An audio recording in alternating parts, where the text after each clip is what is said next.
গৃহপ্রবেশ ধারাবাহিকের আজকের পর্বে দেখা যায় স্টেফানি সেবন্তীকে বলে আমার ভাইয়ের অ্যাক্সিডেন্ট হয়েছে, আমার ভাইয়ের দেখার মতো আমি ছাড়া কেউ নেই, এজন্য আমি 1 মাসের ছুটি চাইছি। সেবন্তী বলে এই 1 মাস আমরা এত কিছু ম্যানেজ করব কিভাবে? স্টেফানি বলে আমার জায়গায় আমার ভাতিজি সবটা ম্যানেজ করে নেবে। ঠিক সেই মুহূর্তে শুভ স্টেফানির ভাতিজি সেজে রয় বাড়িতে প্রবেশ করে আর এসে কেশবকে আদর করে। এরপর ডোনা শুভর কাছ থেকে কেশবকে নিয়ে নেয়। ঠিক তখনই আদ্রিত শুভকে বলে তুমি কে? শুভ বলে আমার নাম লাকি, কিন্তু বাড়ির সকলে শুভর উপর ভরসা পায় না, এই জন্য বলে তোমাকে আমরা কাজে রাখতে পারবো না। তখনই আদ্রিতের কাকা এসে শুভকে কাজে রাখার কথা বললে শুভ ধন্যবাদ বলে। পাশ থেকে রূপক বলে তুমি বাংলা জানো? শুভ বলে আসলে আমার মা মায়াপুরের, এই জন্য আমি বাংলা জানি। ঠিক তখনই সেবন্তী পূরবী আর ডোনাকে বলে দেখ বাড়ির এরকম পরিস্থিতি, এর মধ্যে বাড়িতে বাইরের লোক অ্যালাউ না করাই ভালো, আমরা যা কাজ আছে তা হাতে হাতে করে নিতে পারবো না? এই কথা শুনে পূরবী ডোনা আর মোহনাকে একটা সাইডে নিয়ে গিয়ে বলে মেজদি ভাই যা অলস, বাড়ির কোনো কাজই করবে না, আর দিদি ভাইও কেশবকে নিয়ে ব্যস্ত থাকবে, আর বাকি থাকবো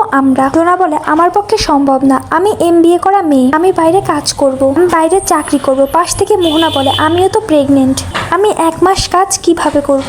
পূরবী বলে বর্দি ভাইকে গিয়ে বলি ওকে কাজে রাখার কথা। এরপর সবাই মিলে সেবন্তীকে বোঝায় যে শুভকে যেন কাজে রাখে, কিন্তু সেবন্তী এতেও রাজি না হলে পাশ থেকে ঠাম্মি বলে তোমাকে আমরা এখন রাখছি, কিন্তু যদি কোনো গন্ডগোল করো তাহলে কিন্তু তোমাকে বের করে দেব। এরপর পূরবী রাতে শুভকে ডিনার বানানোর কথা বললে শুভ রান্নাঘরের দিকে যাওয়ার সময় ডোনা বলে তুমি কি করে জানলে ওইদিকে রান্নাঘর? শুভ তখনই একটা ম্যাপ বের করে তাদেরকে দেখিয়ে বলে স্টেফানি আন্টি আমাকে সবকিছু বলে দিয়েছিল, কোথায় কি আছে। পূরবী বলে ঠিক আছে যাও গিয়ে কাজ করো।